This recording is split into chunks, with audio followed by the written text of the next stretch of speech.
नहीं मिल पाती। तो मैं उनके जीवन पे थोड़ा सा प्रकाश डालना चाहूंगी। जैसा कि सपना जी ने बताया कि उनका जो जीवन था वो बहुत ही संघर्षपूर्ण था। तो जो माता रमाबाई थी उनका जन्म जो था 7 फरवरी 1898 में हुआ था। और इनका जो जन्म था वो मुंबई के महाराष्ट्र के मद्रास में हुआ था। और ये 4 भाई बहन थे, इनका 3 बहनें और एक छोटा भाई था। इनके जो माता पिता थे उनका देहांत बचपन में ही हो गया था। तो इनका जो बचपन था वो भी बहुत ही संघर्ष में बीता। मतलब वो इन्हें प्यार नहीं मिल पाया जो मिलना चाहिए था। और बहुत ही कम उम्र में इनका विवाह बाबा भीमराव अम्बेडकर से हो गया था। इनकी उम्र मात्र 9 वर्ष की थी और बाबा साहब की जो उम्र थी वो 14 वर्ष की थी। ये मतलब उस समय बाल विवाह प्रचलित था, तो इसलिए ऐसा हुआ। और उस समय बाबा साहब भीमराव अम्बेडकर जो थे 10वीं क्लास में पढ़ रहे थे और जो माता रमाबाई हैं वो बिल्कुल निरक्षर थी। लेकिन इसके बावजूद भी उनका जो दाम्पत्य जीवन था वो बहुत ही अच्छे से चला। मतलब कभी भी कोई कमी नहीं आने दी माता रमाबाई ने। और बाबा साहब ने उन्हें शादी के बाद पढ़ना भी सिखाया।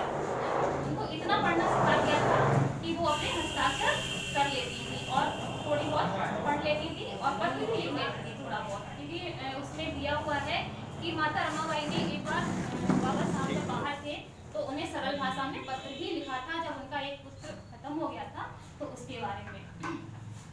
और मैं बताना चाहूंगी माता रमाबाई के जीवन की संघर्षपूर्ण, मतलब इतना संघर्ष था उनके जीवन में, इतनी ऐसी घटनाएं हुई थी कि हम लोग सुनने मात्र से रो पड़ते हैं। तो सोचिए जो उनके जीवन में जो घटा तो उन पर क्या बीती होगी।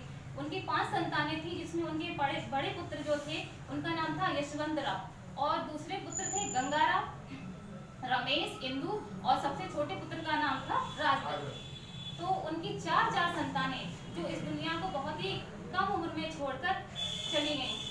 और उन जो आर्थिक तंगी भी उन लोगों के जीवन में बहुत ही, तब इतना मतलब ऐसा नहीं होता था कि बाबा साहब जो अच्छे से पढ़ सकते, तो बहुत ही आर्थिक होती। लेकिन माता रमाबाई ने कभी हिम्मत नहीं हारी। एक बार की बात है जब 1920 में बाबा साहब दोबारा से इंग्लैंड पढ़ने के लिए गए तो जो घर खर्च के लिए जो रकम दे गए थे वो बहुत ही कम पड़ गई।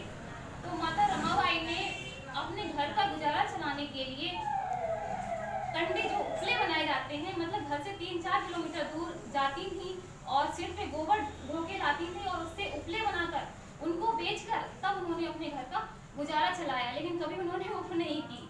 और बाबा साहब के लिए भी पैसे बचा के रखी थी कि जब उनकी जो